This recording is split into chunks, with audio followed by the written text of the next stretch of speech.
evening, and welcome to the 27th Legislative District's virtual town hall. You'll be seeing and hearing from State Senator Jeannie Darneille, House Speaker Laurie Jinkins, and State Representative Jake Fye, all of whom represent the 27th District, which includes East, Downtown, Hilltop, North, Northeast, West, and part of South Tacoma, as well as Ruston and Fife Heights. Questions have been submitted by many of you in advance through the SurveyMonkey link that was set up, and there will be opportunities for more questions to be asked on the stream you're currently watching. If you would like to ask a question, please post that question in the comments during this live town hall. Before we get started, I'd like to introduce you to your 27th District lawmakers. Senator Jeannie Darneille has represented the 27th Legislative District for over 2 decades, first in the House of Representatives, and now in the Senate since 2013. She chairs the Senate Human Services Re-Entry and Rehabilitation Committee and also serves on the Senate Law and Justice and Ways and Means Committees. Senator Darneille came to the legislature after working for 30 years in nonprofit management for social services organizations and has dedicated her legislative efforts to service as a voice for people in need. House Speaker Laurie Jinkins is Washington State's first woman and first lesbian Speaker of the House. She has served in the legislature since 2011.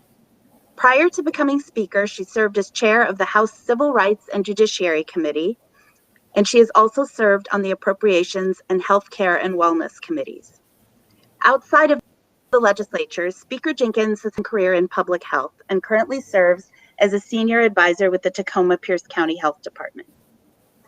Representative Jake Fye was elected to the House in 2012 and is chair of the House Transportation Committee. He also serves on the Environment Committee and is the vice chair of the Council of State Governments Transportation Committee. He is a former director of WSU's energy program and has lived in Tacoma for years. So we have a lot of great questions already lined up. We're going to go to the first one right now. First question comes from Victoria. For Senator Darneille, do you support third-party investigations when a death occurs during police action? And if so, will you support the results being released to the public in a timely manner? Well, first of all, let me say I'm really proud of all the work that we've done so far this year in the legislature, tackling new technology challenges and not being together, so we have to work a lot in the virtual format. But we have made some amazing strides thus far in the session on police accountability in general and working to reform the efforts of our law enforcement to interact more appropriately with our constituents and people visiting our district. And so we've actually passed several bills, Victoria, in the Senate that address different aspects of police reform or police accountability. And these issues are really critical for protecting people and the communities and that we all serve. I want to tell you first about 5263, which is a bill that was prime sponsored by Senator Frocht. And it's the one where if a family has a loved one who's been killed in a police action, it gives them a better chance to have their day in court. And it's part of the reform that's moving towards the independent investigation of police-involved killings and is very critical to that accountability. We also passed 5051, which is setting state standards for law enforcement officers and really taking charge of our Criminal Justice Training Commission to make sure that when we're disciplining officers, we can do so and we can inform the public about that. Police arbitration processes are being addressed also to make them more transparent to the community. And finally, 5066 empowers the majority of officers who want to do the right thing to process and increase their transparency by intervening when fellow officers are using force unjustly. So we're very sensitive about these issues, of course, here in the 27th District because of the experience of our community and the death of Manny Ellis on March 3rd last year. So we have advocated as a delegation for the Attorney General, for the Governor, and now the Attorney General to do an investigation on that death. So thank you so much for your question, because it's been really at the center of our work this first half of the session. Our next question comes from Wendy. And Wendy's question is for Speaker Jinkins. In this politically divisive climate, how are you working with Republicans during and after the legislative session? Thanks for the question, Wendy. We actually work together a lot on legislation. That's probably not what you see the most of if you read newspaper articles or watch TV, where we have disagreements that are mostly highlighted. But about 90% of the bills that move off of the House floor are broadly, when we take votes, they're broadly supported by Republicans and Democrats. And so we work together on our committees and during the interim to try and find common ground every time that we can. For example, the last bill yesterday was House of Origin cutoff. So that is the day that, like, every bill that's filed in the House of Representatives, if it's going to continue moving, it has to have moved off of the House floor. The last bill we moved off the floor was called the Working Families Tax Credit. And it's a way to bring working families some relief in this time that we're in, and to start to rebalance our tax code, hopefully. We had 94, so there's 98 members in the House, 94 members voted for that bill. Very broadly bipartisan bill. And I could give you example after example. Jake, Representative 5, works a lot in transportation. Those bills are many of those are very strongly bipartisan. We also moved a bill off to reform our local public health system. And there was a lot of collaboration between Republicans and Democrats on that. So I can give you a lot of examples of where we've done it and let you know that we do it really regularly. What you usually see is places, my guess is places where we have real differences of opinion. And even then, when we have differences of opinion like that, the most important thing that we feel like we can do is give every opinion on the floor of the House to make the argument about it and then take a vote and move forward. When we're working in the interim and we're not in session, we spend a lot of time working with our colleagues to try, when we have ideas, to talk with each other and to make sure, hopefully, that Republicans and Democrats are working together on those bills. And we have a lot of contact with each other in the interim too. So those are some of the things that we do to try and work together. It's a little bit harder. Senator Darneille mentioned the remote session that we're in. And so it's a little bit harder to have that collaboration this year, but I've been incredibly pleased with the ways in which members have been creative and done that. Our next question is for Representative Bai. It comes from Carol. And Carol is asking, are there any federal funds coming to Washington State to help rebuild our dilapidated bridges? Well, thank you for the question, Carol, and thank you for all those that are attending today's forum. I hope it works for you and that you get the answers that you hope for when we respond to your question. So this takes a little bit of a broader answer. I'm going to say that, the federal government has really not been a good partner in the last several years for helping with transportation costs. And that's why we've had to have transportation packages where we raise revenue, because the federal government really has not been a true partner in helping us fund transportation infrastructure. Now, there was recently a bill that was signed, or to be signed, President Biden, that has it's very multifaceted, and it can be used, as I understand it, for transportation infrastructure. But it can be used for a lot of other things too. And that will be up to the leadership in the House and the Senate, as well as the budget chairs, to try to find the best uses. But certainly a good use of transportation money is to preserve what we have. And because of the nature of the state, with the many waterways we have lots of bridges. And one of the things that we can very quickly do is to make investments in preserving the bridges. You may have seen a project in the last few years on the Nisqually River, where that bridge was repainted and restored as best it can be to have a long life. So I'm hopeful that we can be able to fund some items for preventative maintenance on bridges with funds that will be coming soon. All right. The next question is from Maddie. This is for Senator Darneille. Even before the pandemic, there was a shortage of over 195,000 homes affordable and available to very low-income households. Will you be following the governor's lead to build and preserve affordable homes in Washington?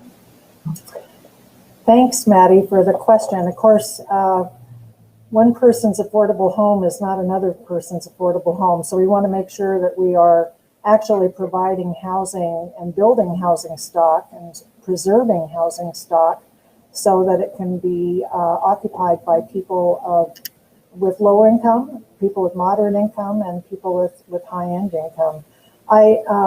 Yes, the short answer is yes. We're all very intent on working on this very real and deep problem of houselessness, homelessness, and whether or not we have been able to maintain affordable stock right here in Pierce County and especially in Tacoma.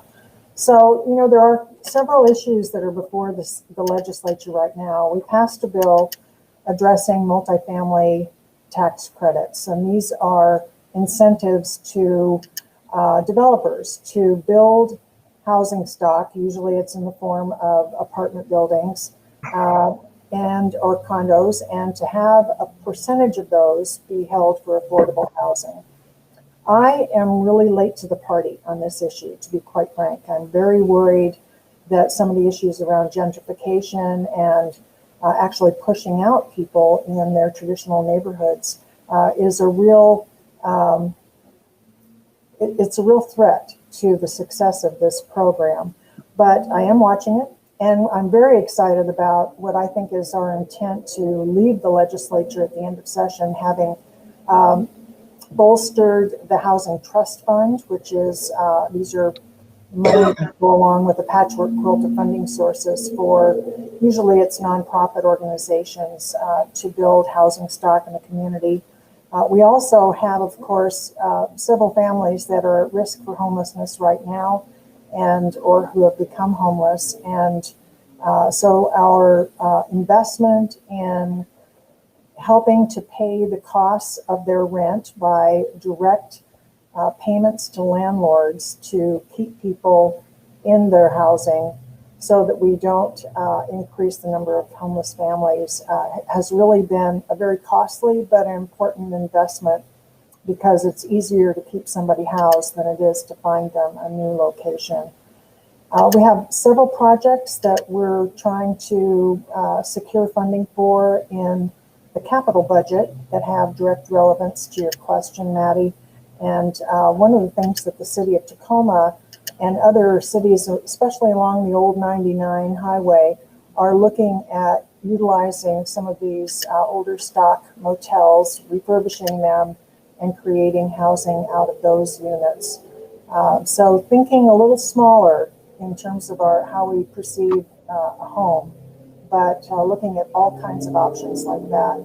And I think all three of us are really quite engaged on the issues around responding to the needs of all persons, especially people who are in deep need in our community. Thanks for the question. Next question is for Speaker Jinkins. It comes from Chuck. Chuck is asking, is there anything the legislators can tell us about mass vaccine sites? That's a really broad question, Chuck, but let me tell you some about what I do know. right? We've gotten, just in the last week or 10 days or so, we now have 3 vaccines that are becoming available to us. That's going to help with vaccine availability. So I assume that a lot of your question is about availability and how to get access to the mass vaccine sites. So I think that has been our fundamental problem here in Washington and across the nation, that the demand is so high for vaccines that every site that we have open is immediately filled with appointments for vaccines. As we get more and more of these Moderna and Pfizer and Johnson & Johnson vaccines flowing into the state, and we're going to see a little bit more, I think, openness in terms of the mass vaccine sites, and see our local public health officials opening more sites as we get more back. I think one of the great things is, about 3 weeks ago, we were giving about 20,000 shots a day or so in Washington State. I think in the last 3 or 4 days, we were up to 45,000 a day, which is the goal that the governor had set. And we'll continue to increase those so that we can get people vaccinated as quickly as possible. I've talked with the governor quite a bit about this because of the early frustration with that, with getting vaccines in arms. And I think now Washington State is in the top 10 or so in terms of being able to receive vaccines and then turn them around and get them right in people's arms. We were having a lot of delay in the beginning between our getting them and getting them in people's arms. That delay has decreased a lot, but we still have a lot of people who are eligible, who want them. I think one of the things that we're really working on, that the executive branch, the governor's office is working on a lot, is trying to make sure that people can get scheduled, right? The way that scheduling is happening right now through the internet is a lot of people don't have access to those tools to do that. So figuring out some new ways that we can do that. We also know that communities of color are highly disproportionately impacted both by COVID and underrepresented in terms of numbers of getting vaccines. So making sure that we're setting up some of our sites also in historically disproportionately affected communities will be a very important thing for us to try and be able to achieve herd immunity eventually.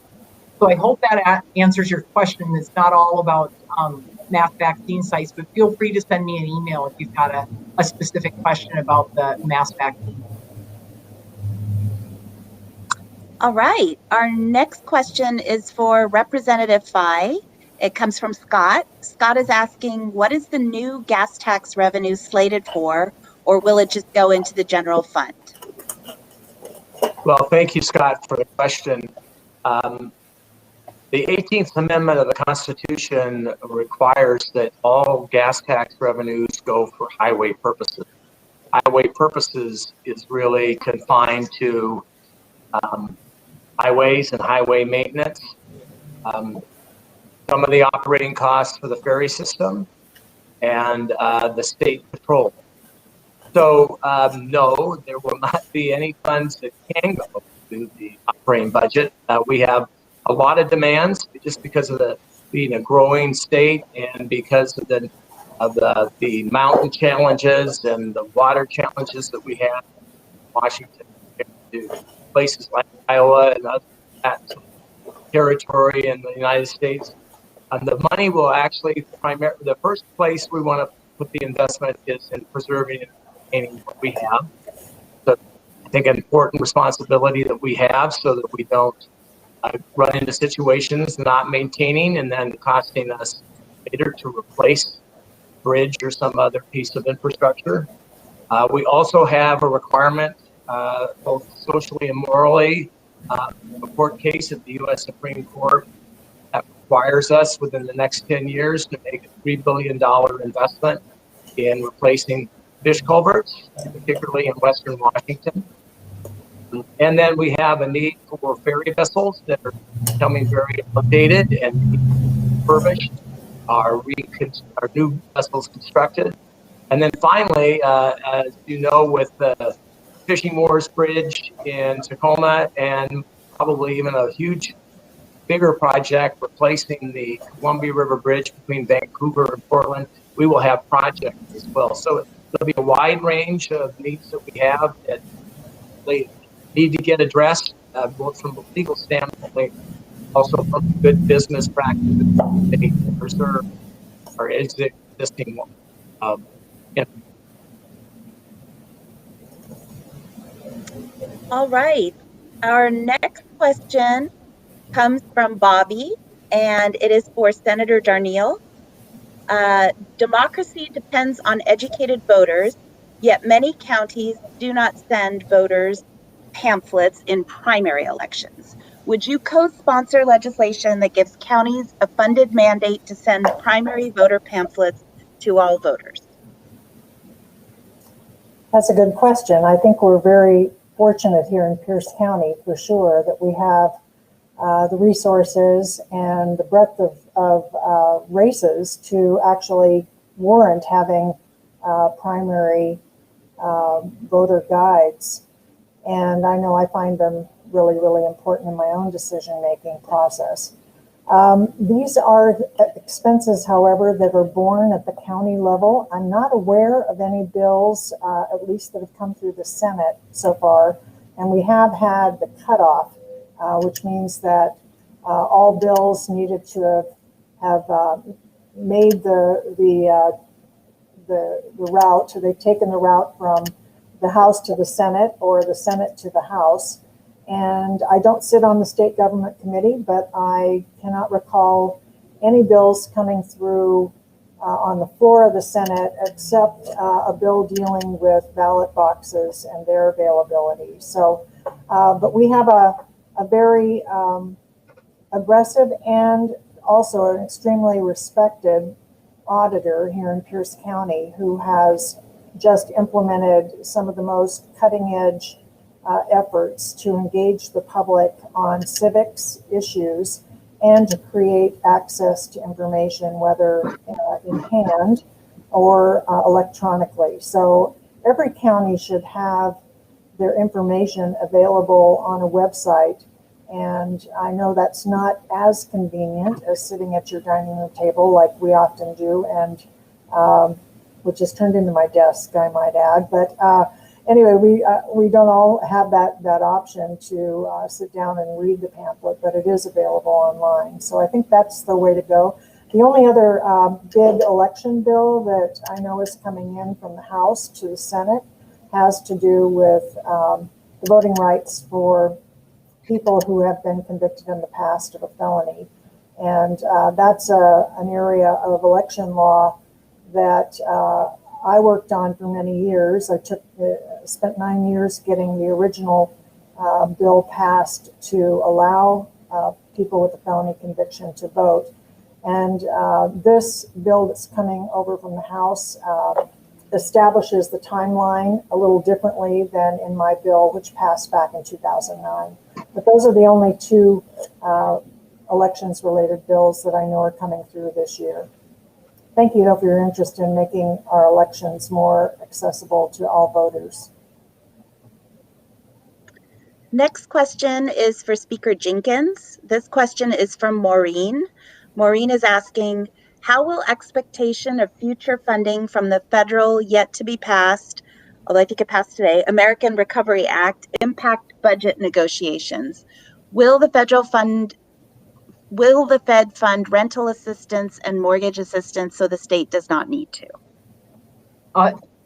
Maureen, this is a great question, and I'll answer some of that, and then I'll say we still need to unpeel that act. It's a $1.9 trillion act in which Washington State itself will probably receive something in the around $4 billion for us to provide assistance to people. Local governments will also be provided money separately, as will school districts and others. So it will have an impact on our final budget.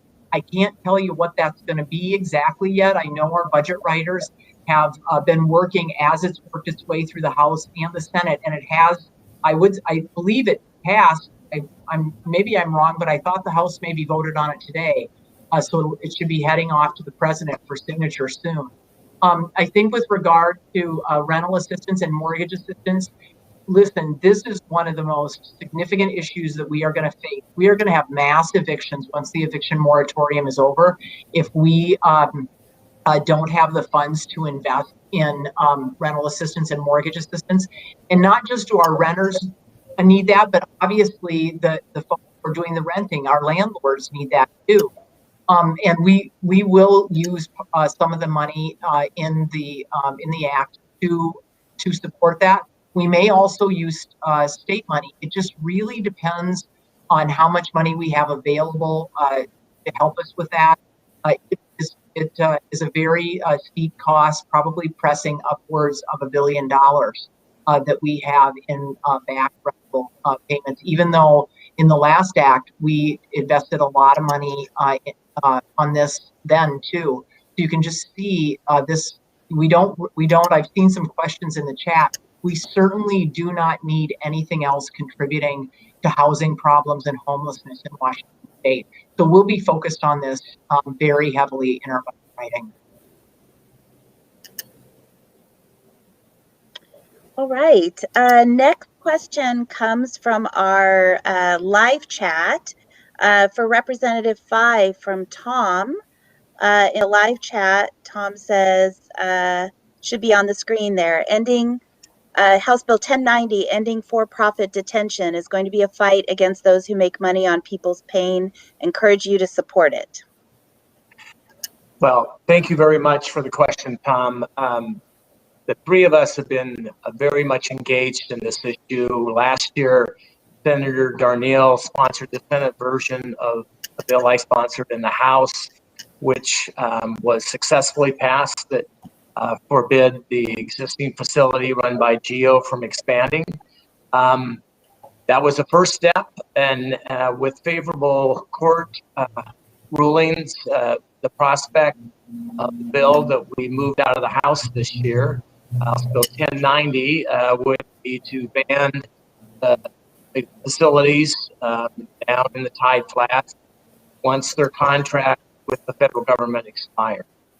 So I think we're making great progress. I'm sure Senator Darneille will be on it as it moves forward in the Senate, and hopefully we'll be able to put this issue not totally past us, but at least have a real concrete response, and that gives a certain amount of time for the facility to finish up its contract and then to close its operations. Thank you again for the question. All right. Next question is for Senator Darneille from Jackie. Jackie's question is, rental assistance must be coupled with additional protections for tenants during and after the coronavirus pandemic. How are you supporting House Bill 1277, Senate Bill 5279 to keep families in their homes? I am not familiar with that bill. There is a Senate bill number, but that bill did not progress through the Senate. So I'm going to quickly look at the bill report, which everybody should understand that anything you want to know, quite frankly, is going to be online now. You can go to access.wa.gov, click through the legislature, and be able to find any update on any bill number that you want. So let's look at what it says about 1277. That was prime sponsored by Representative Ormsby. And it's the document recording fee increase. This bill would establish a $100 surcharge on recorded documents to fund various housing services and creates the Eviction Prevention Rental Assistance Program in the Department of Commerce. And I'm going to scroll through to see what happened with the bill. And they do have a substitute bill that was passed, and it adds to the original bill allowable uses of the document recording fee to grant monies to community organizations that serve and are substantially governed by marginalized populations for things like rental assistance and activities to help people who are homeless. So it appears, after scrolling down quite a ways, that Let's see if we can find out what the voting record was on that bill. It did not pass yet the Appropriations Committee. It does have an executive session, meaning they're going to vote it out, presumably. The House Committee on Appropriations on March 18th at 3:30 p.m., which you can watch on TVW or tvw.org. What that means is that bill did not come over to the Senate yet because it's something that we call necessary to implement the budget. So it's still in the House of Origin, which is the House in this case. I do want to let you know that for several years when I was still a House member, I was the prime sponsor of the bills that addressed increasing the document recording fee. So the answer to your question is yes, I support that bill. Yes, I expect the Senate to take up that bill when it comes over from the House. Yes, it is necessary to implement our budget, and it's absolutely necessary to help the families that are facing evictions, that need seniors that need their homes restored or improved. Lots of different ways that we use the document recording fee to keep people housed. Thank you so much. Next question comes from David. This is for Speaker Jinkins. We have the most regressive tax structure of any state. When will we get a state income tax? Yeah, David, this is a real problem for us, the regressive nature of our tax structure. For those others who are listening, let me explain what it means to have a regressive tax structure. In Washington state, the poorest 20% of our residents spend 18 cents of every dollar that they earn on taxes. The wealthiest 5% of people in this state, and we host the richest people in the world in this state, pay 2.3 cents of every dollar that they earn in taxes. That's the definition of regressivity. That's the definition of unfairness. And we've got to do things to fix it. So I think, David, you're interested in the income tax. I think that we do have a tax structure work group that is working on our entire tax structure to look at the regressivity of it. Part of the reason Washington's tax structure is so regressive is because we rely predominantly on sales tax. And that is an incredibly regressive tax. If you think of it, it doesn't matter how much money you earn, you pay the same amount of tax on everything that you buy. And that's one of the big things that makes our tax structure so regressive. But we have a tax structure work group that is looking at all things taxation, and they'll be coming out with recommendations for us next year. I think Washington state has never had an income tax because our Supreme Court has ruled it to be unconstitutional.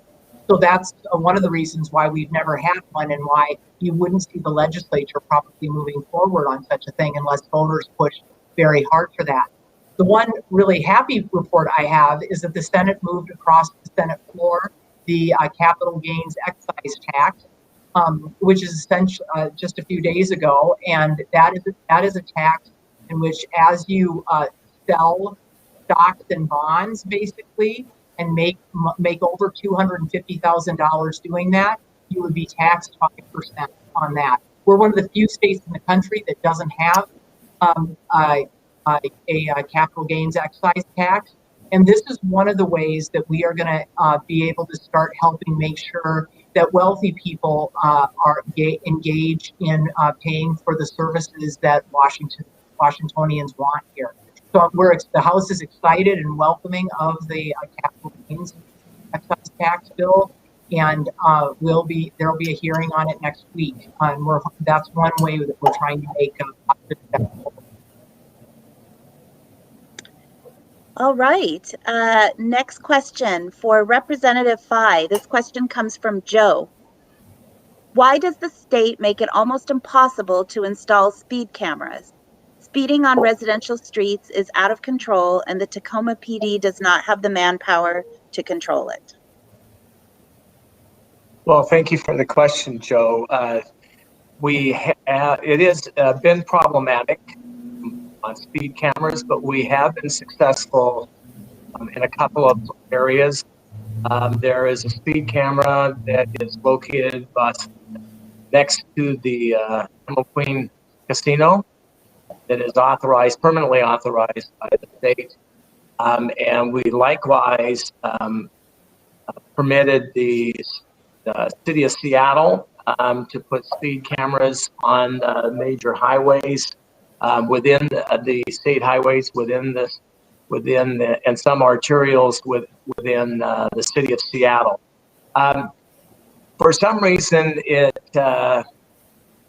people have strong feelings about not wanting those cameras, and it's been a challenge. A bill that I got through on the Bay Street facility next to the Emerald Queen Casino took, I think, 4 years to get into law. And it was controversial from the very start. I would like to see more speed cameras. It's a better use of the manpower, women power that we have in our law enforcement areas. And then quite frankly, in some places, it doesn't make sense to have people stopped for speeding violations. It becomes very dangerous. So hopefully we can get some more progress on those speed cameras. But it's one of those issues that even for some Democrats, they have some problems with kind of what they consider to be an intrusion into people's privacy. All right. Our next question is coming from the live stream. It is from Julia. We're going to direct this one to Senator Darneille. Senate Bill 5353 provides crucial support to improve police-community partnership, justice, and public safety. What is your stance on Senate Bill 5353? I'm quickly looking it up, Julia.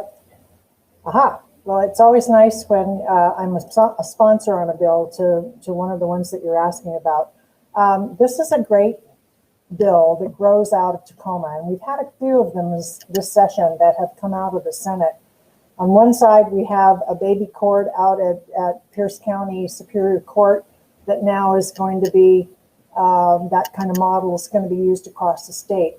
5353, though, specifically deals with a long-standing organizational model here in Tacoma and Pierce County that was started by Safe Streets. Safe Streets is a 501c3 nonprofit that has worked alongside community organizations and has built bridges with law enforcement so that we can improve public safety. And they just have such a great track record of youth mobilization, of getting information out to young people about healthy relationships, healthy health habits, working on all kinds of engagement kinds of projects in our county. And so this bill, 5353, would establish money from the general fund of the state to be able to make grants to about 12 to 15 counties across the state to implement a community mobilization, education, and development program like Safe Streets that would be a collaboration with law enforcement, but not run by law enforcement. The bill hit a little bit of a snag in the Senate because of an issue relating to who can receive the grants. And we felt very strongly that it needed to be a nonprofit organization and not a law enforcement organization in order to have the community take the first step on their terms about how they wanted to approach law enforcement and build those kinds of relationships. Small counties over in Eastern Washington felt that they didn't have nonprofits, so they secured an amendment on the bill that I actually opposed the amendment, which would instead make it a grant directly to law enforcement. That bill is coming over to the House, and I'll say it here publicly, what I would have said privately to Jake and Laurie, and that is that every community has a community action agency, which is a nonprofit organization. And I believe that the bill should be modified so that those monies, even in a county that doesn't have a lot of nonprofits, they would have a community action agency. And I would love to have the money go there first before it goes to a law enforcement organization. But it's a great bill, it's a great model, and I think we'll see a lot more empowered young people when this is implemented across the state. Thanks. All right, next question for Speaker Jinkins. This question comes from Scott. How are our lawmakers going to stop the QAnon infiltration of the state legislature, like the ones from SWIM or right folks from Eastern Washington? Well, I mean, I would just say the House Democrats have 2 members from the SWIM area who I'm very certain do not follow QAnon at all, from the 24th Legislative District. And actually, I haven't seen there is, one member that I have seen reports of from Eastern Washington who has retweeted QAnon information and things like that. But here's what I have to tell you. It's the voters that do that. I mean, we can censure people, but, we had this issue with Matt Shea, Representative Matt Shea, a year ago, who there was an independent investigation that found that he engaged in domestic terrorism. We were not able to expel him from the body because it took a 2/3 vote. And while every Democrat in the House signed a letter saying they wanted him expelled from the body, we could not gain any Republican votes to do that. We can censure people with 50 votes, but it's not a membership necessarily or belief in QAnon. It's very specific activity that people engage in that are the things that we take action on. So I think, really what's most important, if you have noticed, former Representative Shea is not back. He did not even run for re-election because he knew that he would likely not be re-elected. And so it's what's really important is that voters and constituents engage with their members when they hear things like this, and let them know that they're dissatisfied with that, and that voters are the ones who decide whether or not somebody returns to the legislature. As I said, we have some powers to do things, but we have many fewer powers than I had ever imagined to do things once somebody is elected. So next question is for Representative Bai. This question comes from James. What is the latest with the LNG project on the Tacoma Waterway?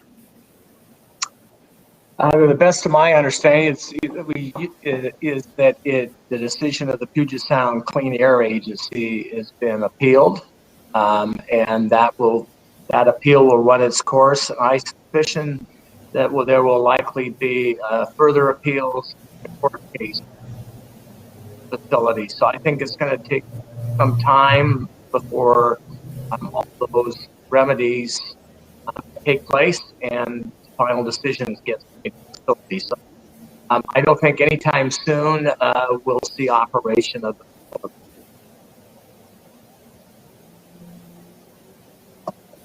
All right. Next question for Senator Darneille.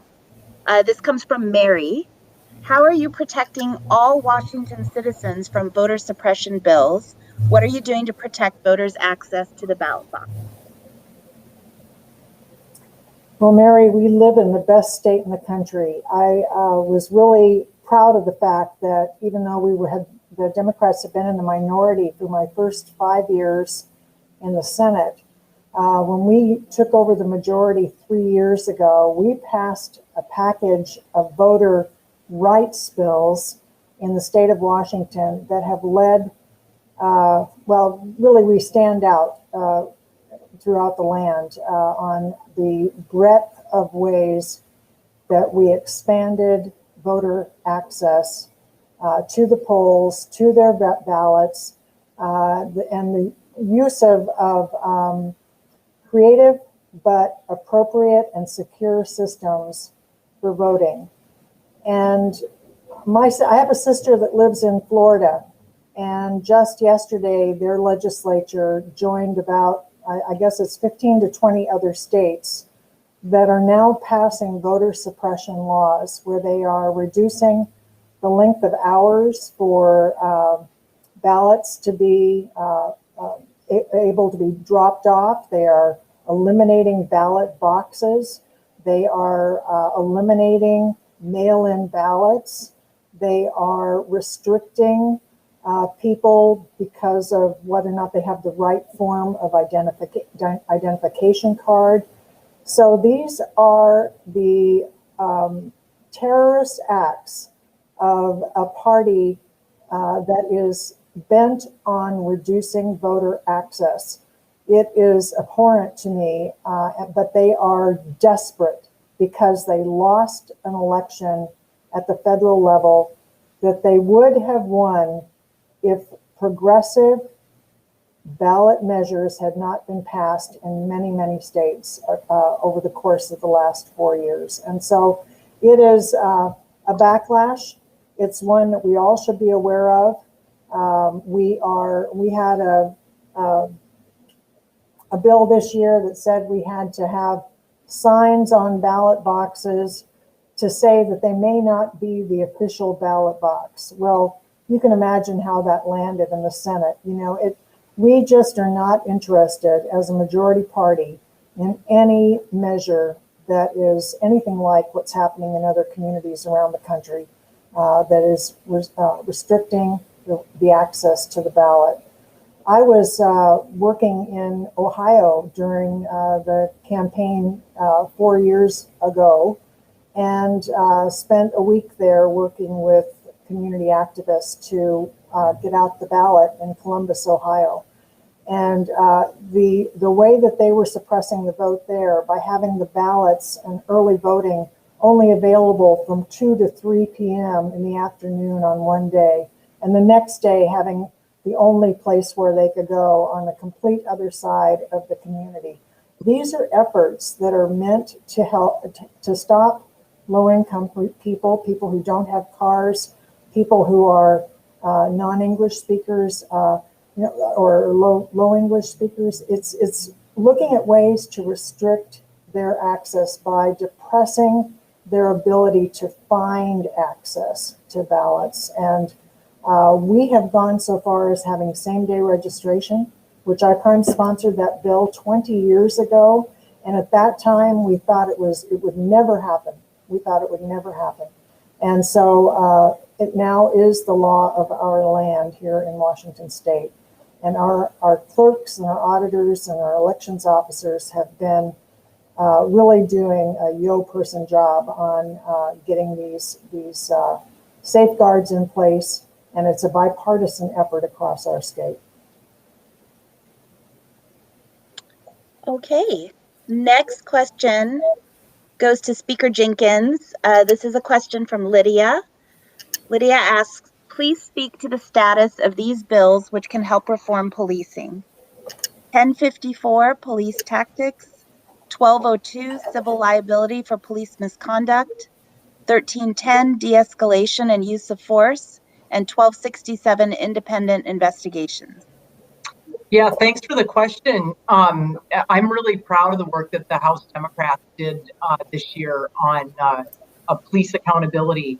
It's really clear to us that in order to build good relationships, the law enforcement community needs to work on building positive relationships. And we're focused on accountability and transparency being two of those tools that make that happen. The House, we passed the police tactics bill off the floor of the House, a couple of weeks ago. We passed also the independent investigations bill, Deborah Entenmann's bill, off the floor of the House and sent to the Senate, as well as the use of force bill. The one bill that we weren't able to get to that you've asked about this year is 1202, which was the civil liability bill. So that's a bill that I know that Representative will continue to work on over the interim and bring that back here. I don't remember the bill numbers, but early on in session, we also passed one bill about auditing investigations and another bill about some data collection of investigations. So in total, our package on police accountability and transparency bills, we moved 5 across the House floor. Now we've got some great bills from the Senate that we're excited about, and the House and the Senate have been working together very strongly on these bills. So I think we're going to have a really good package of bills. Will we fix everything in 1 year? No, we won't. But we will make some really big steps, and we're absolutely committed as a caucus to continuing to make those steps year after year after year.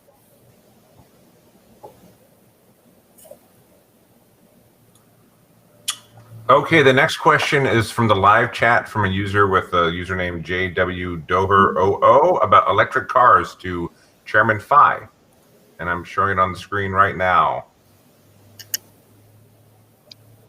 Okay, so this is about electric vehicles by 2030 as a goal. So that was, I believe, House Bill 1204. That bill was heard in my committee, in the Transportation Committee, and we passed that bill out. We changed a lot of the language to make it a goal. We didn't pursue this or recommend this for floor action in the House is because there is an alternative to accomplishing that goal, and that is by through the use of the U.S. Clean Air Act, which allows either federal standards or state of California standards to be adopted. We understand that the governor of California is moving in this direction, and the state would simply just have to adopt those standards. And the reason we wanted to go that route is that there's clear legal authority for us to do that, where there was some question about the legal authority to do that through our own process through direct state legislation.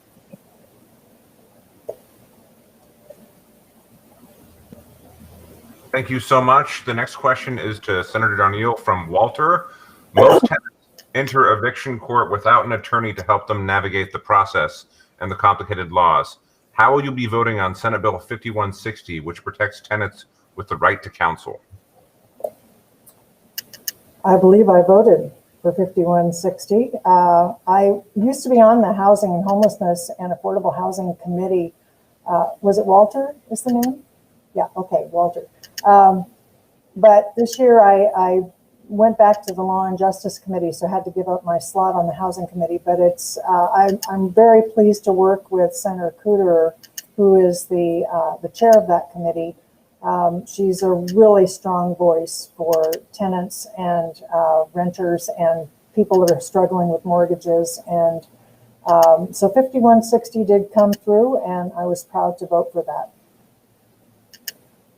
As deals with an array of issues and eviction assistance and working with, I'm not sure if everyone will have legal advice first, but I think the big pathway that's evident in 5160 is actually the building up of the, and I'm forgetting the term, the dispute resolution centers across the state so that they can work with families that are facing those evictions. And also the Columbia Legal Services can provide assistance as well, which are civil legal attorneys that work in several regions around the state. So that's the kind of support and assistance that we're going to be showing for all those people. We do expect that when the eviction moratorium proclamation is lifted,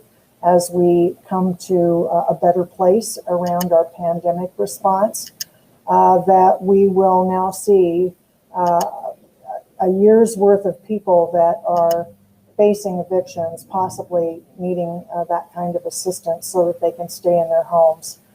We have been providing, as Representative Jinkins said earlier, quite a bit of support through the CARES Act and through state general fund support to landlords around the state to mitigate the losses that they've had if the small percentage of renters that have been unable to pay their rent in whole or part during this pandemic are not going to be facing eviction. It's been very, very difficult. They don't receive any kind of financial support directly unless it's through a community-based organization. So there's been incredible impacts on all of the safety net programs in our communities to help families stay housed. And it's absolutely critical as kids get back into school that we can stabilize their education. And we can't do that if they aren't housed. That's quite clear. If we have to stay in any kind of virtual format, it's going to be impossible for kids to succeed unless they are housed. And so it really is a priority of the governor and both the House and the Senate to help people stay housed. And we have these excellent options available to us through Columbia Legal Services and the dispute resolution centers to help people hands-on. Thank you so much. The next question is to the speaker from Philip, who asks, as school districts all over the state are rushing to get kids back into the classroom, when will teachers be eligible to get vaccinated? Philip, right now. Last week, I think the governor announced that teachers were eligible to get vaccinated. Of course, the shortage of vaccines is going to, make things go more slowly than we might want. I just would add in one other small thing. As in my role as speaker, one of the great opportunities I have is every week I sit in on a modeling call with the governor, and Washington has the internationally recognized modelers at the University of Washington who talk us through what the modeling would show us. Actually 2 months ago almost, the modeling indicated that going back to school, especially for younger age children, kids up through the third, maybe even the fifth grade, it was very little risk for teachers, for students, for the community. And that's why I think a number of schools have already reopened even without the vaccinations. But that said, teachers are able, and all school staff are able to get vaccinated right now. And so it's just a matter of getting as many vaccines as we can so we can get those in teachers' arms and hopefully get more classrooms open for our students. All right. Our next and final question is for Representative Bai. This is a question from Carol. Carol writes, a lot of seniors and retirees live in your district. They are currently struggling with increases in the property tax, as well as increases in their medical and prescription costs. How can you help? Well, thank you for the question. I'm not sure whether, from Carol, I'm not sure if you're aware there already is an existing property tax reduction that is allowed for. The legislature did this some time ago, and I think we recently changed the eligibility for it that you can apply for through your county assessor's office. I can't give you the dollar amount right now, but I know it is, people are eligible for that. But I think the thing that I would like to talk about is what the speaker talked about earlier about the last that we did is we recognize that a lot of people are struggling. And that's why we passed off the floor the last bill that we did with cutoff the working families tax credit, which is designed to help those in most need to get a benefit from the state, actual money back in their hands, help meet their medical costs and prescription costs. As the speaker said, with the kind of tax system we have, it's very regressive, and we know that a lot of people are hurting right now. But until we can make major changes to that, I think our best effort was the bill that we just yesterday on the working family. Thank you for the question.